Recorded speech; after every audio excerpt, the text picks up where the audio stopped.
Okay, fundamental theorem of അരിത്മെറ്റിലേക്ക് കടക്കുന്നതിന് മുമ്പായിട്ട് നമുക്ക് കുറച്ച് ലെമാസും കൊറോളറീസൊക്കെ പഠിക്കാനുണ്ട്. അതിൽ ഫസ്റ്റ് ലെമയാണ് നമ്മൾ കഴിഞ്ഞ വീഡിയോയിൽ പഠിച്ചത്. If P is A prime and P divides a b then p divides a or p divides B. ഈ ഒരു വീഡിയോയിൽ നമ്മൾ ആ ഒരു ലെമയുടെ ഒരു എക്സ്റ്റൻഷനാണ്. ഇവിടെ നമ്മൾ പറഞ്ഞത് p divides a b then p divides a or p divides b അല്ല പറഞ്ഞത്. എ ബി സി ആണെങ്കിലോ, p divides a b c ആണെങ്കിൽ either p divides a or p divides b or p divides c അല്ലേ. 4 പേരാണെങ്കിൽ p divides a b c d എന്നാണെങ്കിൽ either p divides a or p divides b or p divides c or p divides d അല്ലേ.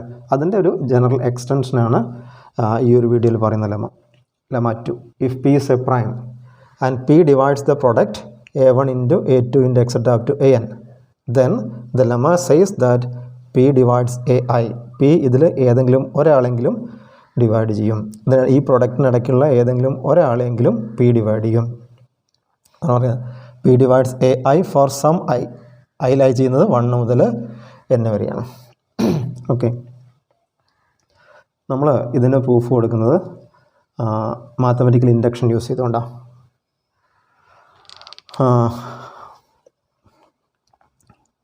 when n is equal to n 2 ആണെങ്കിൽ നോക്കിയേ, when n is equal to p divides a1 into a2. Lemma പറയുന്നത് p divides a1 into a2 implies p divides a1 or p divides a2 എന്നാണ്. അത് നമ്മൾ already prove ചെയ്ത് കഴിഞ്ഞു, first ലെമയിൽ prove ചെയ്ത് കഴിഞ്ഞു. So when n is equal to the result is true by lemma 1 അല്ലേ. ഇൻഡക്ഷനിൽ അടുത്ത സ്റ്റെപ്പ് എന്താണ്, നമ്മൾ അസ്യൂം ചെയ്യും. Assume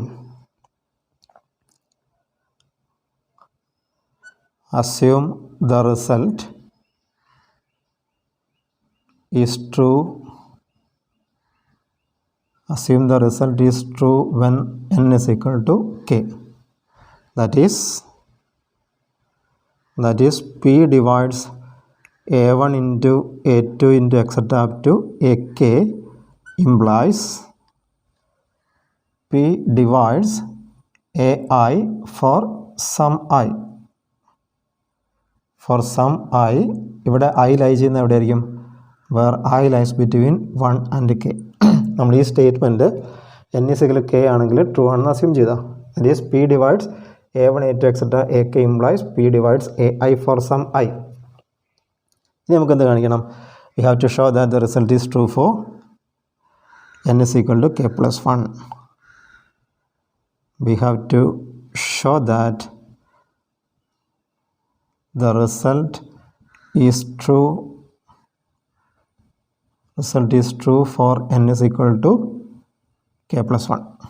That is p divides a1 into a2 into etc up to ak plus 1 implies p divides ai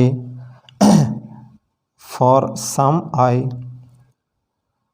where i lies between 1 and k plus 1 അല്ലേ. നോക്കൂ, ഇവിടെ assumption എന്താണ്, ഇതാണ് നമ്മുടെ assumption. now p divides a1 into a2 into etc up to ak plus 1 implies p divides, ഞാൻ ഈ പ്രൊഡക്റ്റിൽ നിന്ന് മാറ്റി എഴുതാൻ പോവാം.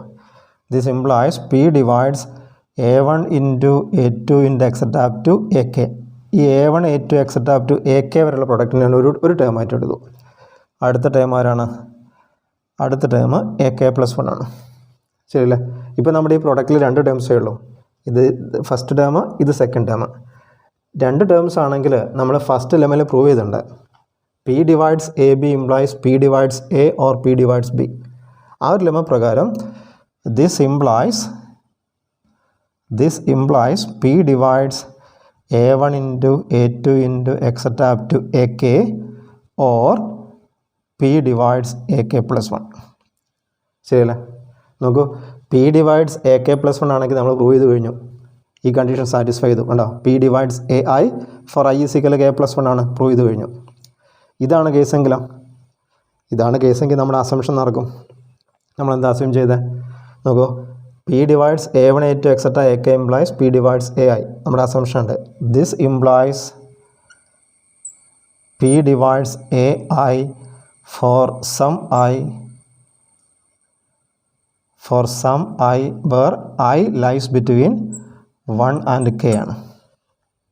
കഴിഞ്ഞു. നോക്കൂ, ഇവിടെ 1 മുതൽ k വരെയുള്ള കേസ് ഇവിടെയും വന്നു, k+1 കേസ് ഇവിടെയും വന്നു. That means our result is true for n is equal to k+1 also. So this result is true for true by our principle of mathematical induction. Okay. ഇനി നമുക്ക് പറയേണ്ട ഒരു കൊറോളറിയാണ്. Corollary അടുത്ത വീഡിയോയിൽ പറയാം. ഓക്കെ.